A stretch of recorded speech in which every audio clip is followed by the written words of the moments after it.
διόλκου, καμιά 40 αττικούς σταδίους, γύρω στα 6-7 χιλιόμετρα δηλαδή, και φτάνουμε στον λιμένα του Σχοινούντος, στον Σαλονικό, στο σημερινό Καλαμάκι δηλαδή.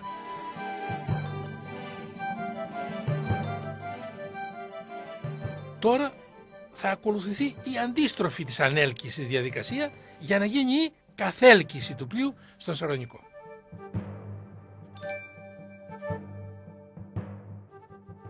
Αφαιρούμε τις σφήνες και βάζουμε το πλοίο να κάτσει πάλι σε έναν ξύλινο υποδοχέα, σε ένα άλλο βάζο.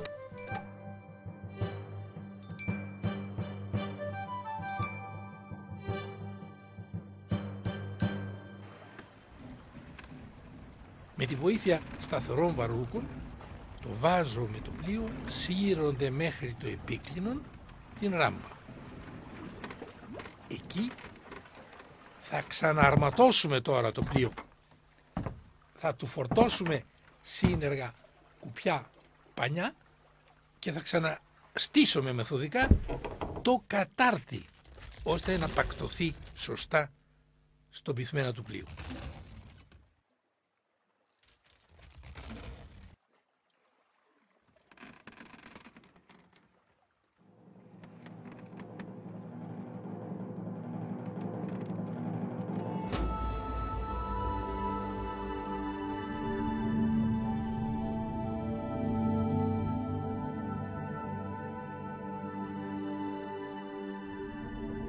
Τώρα, με μια μικρή όθηση από το πίσω μέρος, το πλοίο με το βάζο γλιστρούν στο επίκλινο και ιδού ξανά στη θάλασσα, για να συνεχίσει το ταξίδι του προς το γειτονικό νότιο λιμένα της Κορίνθου, της Κενχρεές.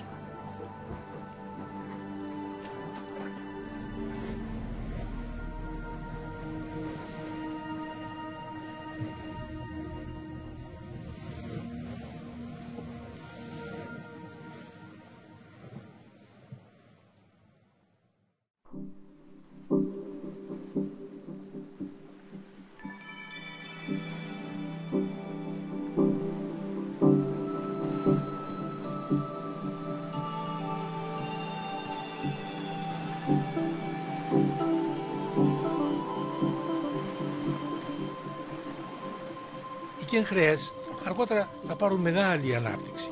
Τότε όμως, το 4ο π.Χ. αιώνα, ήταν ένα μικρό λιμανάκι.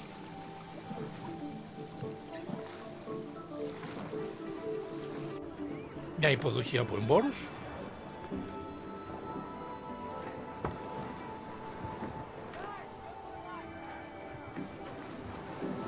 αυτή τη φορά το φορτίο θα είναι οι φημισμένοι κορινθιακοί αμφορείς που θα πουληθούν στην Κύπρο.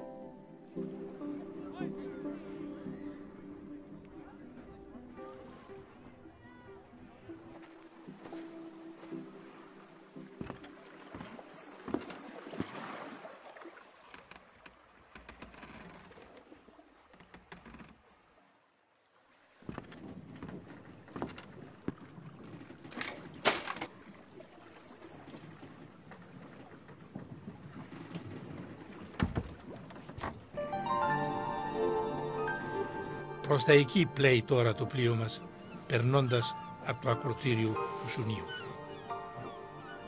Ένα μακρύ ταξίδι που έγινε εφικτό χάρη σε συνδυασμένες τεχνολογίες ναυπηγικής και μηχανικής και χάρη στο μοναδικό έργο της ελληνικής αρχαιότητας, τον δίολκο, που λειτουργήσε για 1500 ολόκληρα χρόνια.